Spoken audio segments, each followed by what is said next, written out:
Identity theft is a serious problem that can not only result in a person's bank account being wiped clean, but may also jeopardize their job, medical records, and really a whole lot more. But thankfully, there are some ways to keep yourself protected. Joining me now is Gary MacNamara, Chief of Police in Fairfield, and Richard Bright, an AARP volunteer. Gentlemen, thanks so much for being here. Thank you for having us once again. This is great. Chief, let's start with you. How big of a problem is identity theft in our state? Well, first of all, it's a huge problem, and it's an underreported problem. But recently, Connecticut was ranked 14th in the nation for identity theft reporting. So we know that we're high, and yet we still know that there's a lot more that are not reported. Sure. And Richard, why is it so important to get a hold of seniors and make them aware of this problem?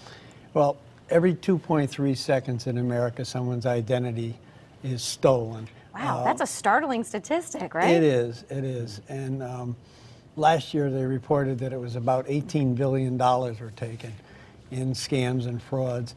And those are just the ones that were reported. If you think about it, it's probably a lot higher than that. And would you say older adults are more trusting, and that's why they're kind of targeted, or why are we seeing this? Absolutely. Older people grew up in a kinder, gentler world, and were more trusting. Didn't lock our doors when we were younger. And now you have to be afraid of everything. You have to be careful on the phone and everything. And the chief always tells everybody, just hang up. You don't have to speak to someone. You don't have to listen to them, right? You don't have to listen to them. You're in charge. Requiring that, no. Chief, give us some other steps we could take if we think we're being involved in a scam. Well, you know, first of all, it's not like another crime. I can tell you to buy a alarm for your car, and you can set it every day, and that's fine. It's really a proactive, preventive steps that you have to take. Some of the common ones, shredding documents. Sure. We call documents and information breeder documents and breeder information. It's information that's specific to you. So shredding your documents, not the ones that go in strips. We want it micro shredding so that it really gets it into little pieces. Okay. Some of the other ways is getting locked mailboxes. You know, the old days of putting your red flag up and saying, here's my breeder information for people to take is over. Oh yeah, I mean, that's saying it's right there. You got to lock it up. And then the other thing that people don't realize is you really have to develop an online persona and an online preventive measures. Go online, get information from your bank account so that you can go check your bank accounts daily. And then the common ones, get your credit history checked with the 3 top credit supporting information. And usually they offer those for free sometimes. They do. They actually, they're required by law to offer it once a year, so there's 3 of them, so you can get them really every 4 months. There's the 3 of them that you can go on. Every 4 months, log on to a different one, get that information. You have to be proactive in checking your information, because by the time you realize it's taken, it could be too late already. And Richard, are there any scams right now that we should be aware of or that you're hearing about?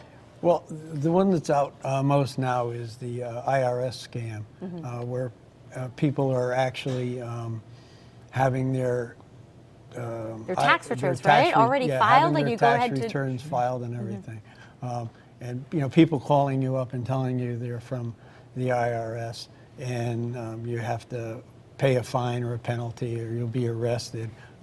They never call you on the phone. Everything comes through the mail and everything. Well, so if someone calls you and tells Yes. you that you're going to have to pay a fine or a fee or a penalty, simply hang up on them and report it to your local police department. That's tricky, because if you hear that someone's from the IRS, you might want to listen. You might want to see what's going on. I could see how someone could fall for it. Sure, it's a crime of the mind. I am with the IRS. I have authority over you, and generally people are going to obey authority. So we have to be careful of those people preying on our mind, because our mind can play tricks on us. And then just a couple other tips here. Close inactive credit card accounts. Sure, yeah. That helps, right? Yeah. Don't carry your Social Security card. This is a big one. one. What if you lose your Yeah, wallet, this is right? a big one. It used to be that you want them to have that with you for whatever reason. You keep all those documents at home. The minimal amount of information that you have on you that you could lose is really, really important. Lock your cars and take the information out of it. Obviously, that's a big wealth of information that they can get from that information. Very good. And Richard, where can seniors find some assistance with this?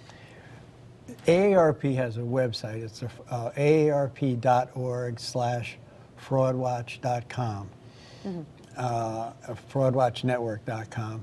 It's a clearinghouse for all information about scams. You can actually go on and look in your own state and see what's happening there. Or if you've been a victim of something, you can go in and put your story online and help other people to be aware of what just happened to you, so it won't happen again. Very good. It's a great resource then. It is. It's a very good resource. Well, thank you both for being here. Thanks for the tips, Chief. Thank you. All right.